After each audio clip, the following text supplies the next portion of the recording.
It all began on a calm Sunday afternoon in the peaceful town of Willow Creek, a place where life usually drifted by at a slow, easy rhythm. The local supermarket buzzed softly with the ordinary sounds of daily life, the hum of casual chatter, the rhythmic squeak of shopping carts, and the occasional beep of a barcode scanner. Amid the familiar crowd of shoppers moved a small figure, a little girl dressed in a bright pink dress, her tiny hand wrapped in the grip of a man much taller and stronger than her. To anyone passing by, they might have appeared as a father and daughter out for groceries. But for those who happened to look a little closer, something felt off. There was a haunting stillness in her eyes. They weren't the eyes of a carefree child. No sparkle, no wonder, no playfulness. Instead, they were watchful, guarded, silently pleading. It was as if she was screaming for help without daring to make a sound. At that very moment, Officer Daniel Hayes, a seasoned police officer with 15 years of service, happened to be in the same aisle. Though he was off duty, he'd stopped by to pick up cereal for his kids. He strolled through the aisles, scanning the shelves, when something subtle caught his attention. Out of the corner of his eye, he saw the girl lift her hand, not in a wave, not in play. Her palm opened, fingers curled inward, and then she closed them tightly into a fist. It was a fleeting gesture, but Daniel's instincts flared. That wasn't random. He recognized it instantly. It was the silent hand's signal for help. His pulse quickened. Most people wouldn't have noticed, but Daniel had attended a training seminar on child rescue signs just weeks earlier.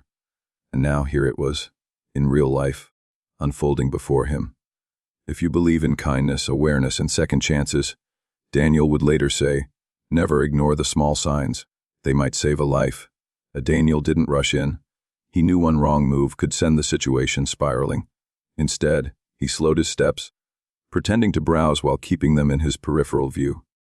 The man beside her had tattoos running up his arm, a broken-faced watch, and a grip that was far too tight to be protective.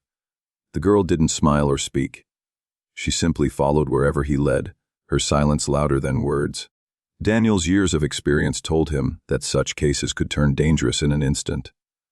He discreetly tapped his earpiece, relaying a quiet code to dispatch, a possible abduction in progress.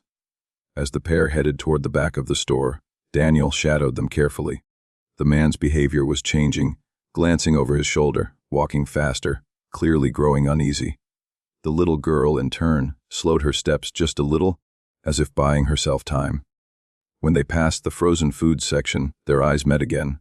This time, Daniel saw a flicker of hope within her fear. He knew he couldn't wait much longer. Something in the man's tense posture screamed that he was about to make a move. Minutes felt like hours. Daniel stayed behind them, keeping a careful distance as they neared a seldom used side exit. His mind raced. If they made it through that door, they could disappear before backup arrived. He edged closer, pretending to study a stack of soda cases. The man's grip on the girl tightened. She flinched. Daniel's decision came in an instant. Just a few feet from the exit, the man yanked the girl forward. That was it. The breaking point. Daniel stepped forward, his voice sharp, steady, and commanding. "Police!" "Don't move." The man froze mid-step. For a heartbeat, the air turned electric, danger hovering like a held breath. The little girl looked between them, her small chest rising and falling rapidly. The man stammered something about a misunderstanding, but Daniel didn't believe a word.